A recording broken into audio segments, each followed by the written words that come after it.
Vous écoutez RTL.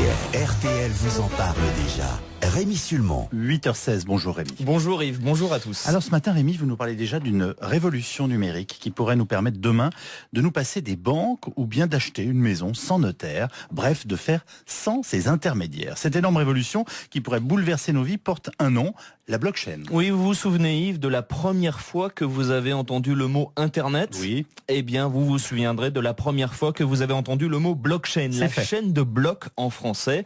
Je me méfie de ces révolutions technologiques qu'on nous annonce toutes les 5 minutes, mais là tous les experts du numérique le disent, cette révolution de la blockchain est comparable à l'Internet amorcé il y a 26 ans, parce que ce n'est pas une innovation, c'est carrément une nouvelle façon d'échanger entre les hommes. Alors si ça change nos vies à ce point-là, Rémi, il faut qu'on comprenne comment ça fonctionne, en quoi consiste exactement la blockchain. Alors depuis des centaines d'années, on est d'accord là-dessus Yves, on fait des transactions grâce à des tiers, un magasin hier, un site internet aujourd'hui. Eh bien la blockchain va supprimer ces intermédiaires. Imaginez, sur internet, vous achetez une table à quelqu'un que vous ne connaissez pas, vous lui transférez 200 €. Vous ne passez pas par Amazon ou un autre site, mais votre transaction entre vous et lui va être archivé dans une sorte de gigantesque livre de compte public. Ce livre de compte virtuel n'est pas tenu par Amazon ou un autre acteur du net qui touche une commission, mais collectivement par des milliers de personnes de la chaîne, de la blockchain. Ces milliers d'acteurs valident la transaction et vous disent à vous et aux vendeurs, allez-y, vous êtes fiables tous les deux. Cette grande chaîne réussit un exploit inédit,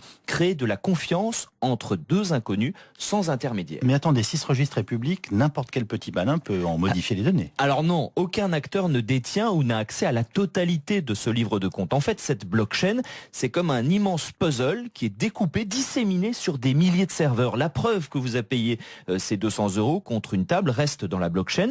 Les transactions peuvent être consultées mais pas modifiées, car pour que votre vendeur triche, il faudrait qu'il détienne l'ensemble des pièces du puzzle, ce qui est impossible. La blockchain, c'est donc un système de stockage et de transmission d'informations infalsifiables qui supprime les intermédiaires traditionnels. C'est là qu'est le potentiel totalement révolutionnaire. On pourrait se passer des notaires, des compagnies d'assurance, des cartes bleues, etc., etc. Le champ d'application est infini. Vous êtes donc en train de nous dire que les banques qu'on connaît peuvent disparaître et que Google peut lui aussi disparaître. Alors je vous annonce la mort de personne, moi. Mais ces acteurs ont effectivement du souci à se faire et ils cherchent déjà la parade, car certaines expérimentations de blockchain existent. Dans certains pays pauvres, on utilise par exemple le système pour établir des cadastres. La blockchain pourrait vraiment commencer à changer nos vies dans 10 ans. On va effectivement vers une nouvelle forme d'économie qui peut contourner les géants de la Silicon Valley, prédit Gilles Babinet, un des experts français du numérique les plus pointus. C'est la première fois où on a une technologie qui est, entre guillemets, anticapitaliste. C'est-à-dire, tout le monde est détenteur de la technologie et il n'y a plus d'hommes intermédiaires. C'est-à-dire que quand j'utilise Uber, j'enrichis Uber. J'enrichis pas uniquement le taxi qui me conduit.